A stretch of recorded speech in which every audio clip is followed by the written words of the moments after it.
दोस्तों मैं हूं आपका दोस्त जितेश और आज हम बात करेंगे भगवान श्री गणेश की, जिनसे सीखने वाली वो 3 बड़ी बातें कौन सी हैं जो आपको एक बेहतर इंसान बनाएंगी।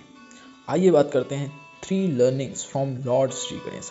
वैसे तो सीखने के लिए बहुत सारी बातें हैं भगवान श्री गणेश की ज़िंदगी से, उनके जीवन से, लेकिन लर्निंग नंबर 1, भगवान श्री गणेश हमें सिखाते हैं कि अपनी लाइफ में अपने पेरेंट्स की हमेशा कद्र करनी चाहिए, रिस्पेक्ट करनी चाहिए, क्योंकि इस दुनिया में हमारे लिए हमारे माता पिता से बढ़कर कुछ भी नहीं है। क्योंकि आज के समय में कई लोग अपने माता पिता की रिस्पेक्ट नहीं करते, उनकी बातों पर ध्यान नहीं देते, उन्हें अपने आगे कुछ नहीं समझते और फिर भगवान जी को खुश करने की सोचते हैं। दोस्तों अभी कुछ दिनों पहले मैंने एक सॉन्ग सुना था, उसमें बहुत ही अच्छी बात कही गई है कि क्या वो करेगा लेके चढ़ावा, सब कुछ त्याग के बैठा कहीं, भक्त नहीं वो भला है ढूंढता, गुण देखे गुणगान नहीं। मैं कहता नहीं श्रद्धा है बुरी, पर कर्म तराजू धर्म यही, भक्त नहीं वो भला है ढूंढता, गुण देखे गुणगान नहीं। और एक और अच्छी बात कही गई थी जो कि कबीरदास जी का भी एक दोहा है कि नहाए धोए क्या हुआ जो मन का मैल ना जाए, मीन सदा जल में रहे धोए बास न जाए। मतलब कि ये कि आप कितना भी नहा धो लीजिए, लेकिन अगर मन साफ नहीं हुआ तो नहाने का कोई फायदा नहीं।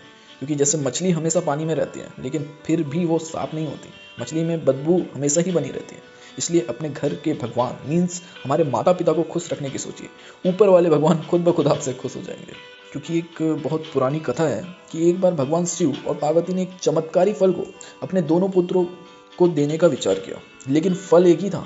इसलिए भगवान शिव ने दोनों पुत्रों को, कार्तिकेय और गणेश जी को, पूरी दुनिया के 3 चक्कर लगाने को कहा। जिसने पहले चक्कर लगाए फल उसका।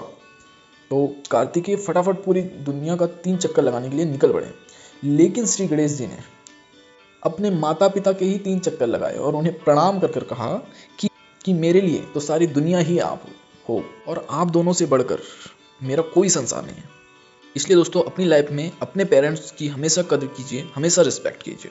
और भगवान श्री गणेश से सीखने वाली दूसरी बात, लर्निंग नंबर 2, कि हमें कभी क्रोध नहीं करना चाहिए। हम कभी कभी क्रोध में आकर ऐसे कदम उठा लेते हैं जिसका बाद में हमें बहुत पछतावा होता है और हम उस कदम को वापस भी नहीं ले पाते। क्योंकि एक बार रात्रि में गणेश जी अपने मूषक के साथ कहीं से आ रहे थे और अचानक ही वो गिर पड़े, जिसे देखकर चंद्रमा उन पर हंसने लगा।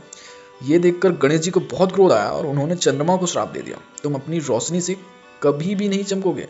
चंद्रमा बहुत डर गया और आकर उनसे दया की भीख मांगने लगा और कहा, मैं आपका मजाक नहीं बना रहा था भगवान, आपने मुझे गलत समझ लिया है। और चंद्रमा जोर जोर से रोने लगा और भगवान जी से माफ़ी मांगने लगा। गणेश जी का क्रोध शांत हुआ और चंद्रमा पर उन्हें दया भी आ गई, लेकिन वो श्राप तो वापस ले नहीं सकते थे। इसलिए उन्होंने कभी चमकने और कभी न चमकने का वरदान चंद्रमा को दे दिया। इसलिए गुस्से में ऐसा कुछ मत करिए जिससे आपको बाद में पछतावा हो, क्योंकि क्रोध में आप क्या कर जाते हैं ये आपको उस टाइम पे पता नहीं चलता है। और श्री गणेश से सीखने वाली तीसरी और इम्पोर्टेंट बात कि आपने जो टास्क लिया है, जिस कार्य को करने की आपने कसम खाई है या आपने जो लक्ष्य बनाया उसे पूरा जरूर कीजिए, चाहे कुछ भी हो जाए। एक बार क्या होता है, ऋषि व्यास और गणेश जी को साथ बैठकर महाभारत के कुछ महाकाव्य को लिखना था, जिसमें बोलेंगे श्री ऋषि व्यास और लिखेंगे श्री गणेश। शर्त ये थी कि लिखते समय गणेश जी को रुकना नहीं था। गणेश जी ने शर्त को माना और लिखने लगे। कुछ समय बाद जल्दी जल्दी लिखने के चक्कर में गणेश जी की कलम टूट गई। अब वो बड़े परेशान हो गए। उन्होंने अपना एक दांत तोड़ा और उससे स्याही में डुबोकर उससे कलम के रूप में उपयोग करने लगे और बिना रुके सारे महाकाव्यों को महाभारत में लिख डाला। इसलिए कुछ करने के लिए आपके आगे कितनी भी तकलीफें आ जाए, आपको हार नहीं माननी है, चाहे फिर वो आपको कितना भी दर्द दे। तो दोस्तों ये थी वो 3 बातें जो आप हमारे भगवान श्री गणेश जी से सीख सकते हैं और अपनी लाइफ को बेहतर बना सकते हैं, एक अच्छा इंसान बन सकते हैं। दोस्तों अगर आपको ये वीडियो पसंद आया हो तो प्लीज़ इस वीडियो को लाइक करें। अगर आप हमारे चैनल में नए हैं तो प्लीज़ हमारे चैनल को सब्सक्राइब कर लें, जिससे आपका और हमारा साथ बना रहे और हम आपके लिए ऐसी ही वीडियो बनाते रहें। धन्यवाद।